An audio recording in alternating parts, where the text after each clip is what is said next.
Now let us look at the ozone layer.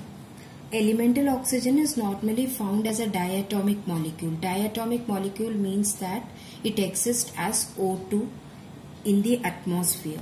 But as it reaches the upper surface of the earth, a molecule containing 3 atoms of oxygen is found. You can see that is near the surface of the earth, O2 might be present in the environment, but at the upper layer this O2 can combine with one more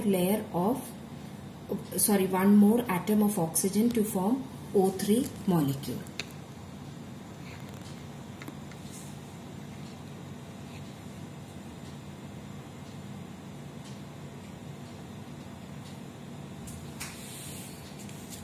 Now let us look at the structure, that is how ozone is formed. You find that elemental or diatomic oxygen is found in the environment. As this oxygen will move upwards, it will break into oxygen atoms. So there are plenty of oxygen atoms present like this. These oxygen atoms become free and they combine with O2 diatomic molecule to form ozone. You can see the structure of ozone. Okay, so here whenever this O3 will be breaking up due to ultraviolet light, if the O3 breaks up and separates one molecule, then it will change into O2 molecule. So this entire process is going to take place in the presence of ultraviolet radiations. Now recently it was discovered that the ozone layer is getting depleted. Now what are the reasons for the depletion of the ozone layer? Let us look at this. That is, you can see that various man-made compounds like carbon compounds, which you call it as chlorofluorocarbons. Chlorofluorocarbons, that is short form, we call it as CFC, which is being liberated by our ACs, refrigerators. All this are forming holes in the ozone layer.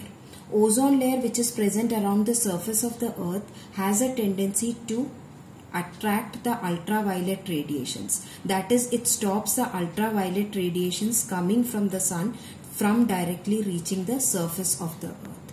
These radiations, if they come in direct contact with our skin, in severe conditions they can even cause skin cancer.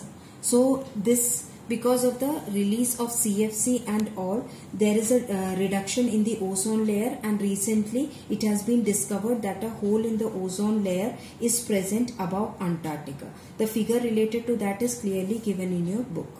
It is very difficult to imagine the consequences for the life on the earth if the ozone layer dwindles further. But many people think that it would be better not to take chances. That is, now itself it is very important that we see that we are not releasing too much of CFC compounds or harmful chemical substances which are going to cause the depletion of ozone layer, because it will become later on very difficult. For example, you might have studied in geography, isn't it? That is Australia and all, you will find that they celebrate Christmas in the summer season. That is, Christmas is naturally, it comes on December 25th, but because the sun's rays are continuously coming, that is why they are not having any winters as such. So as a result, December 25th, it is considered as a summer for them, and it is generally called that they are celebrating Christmas in the month or in the season of summer.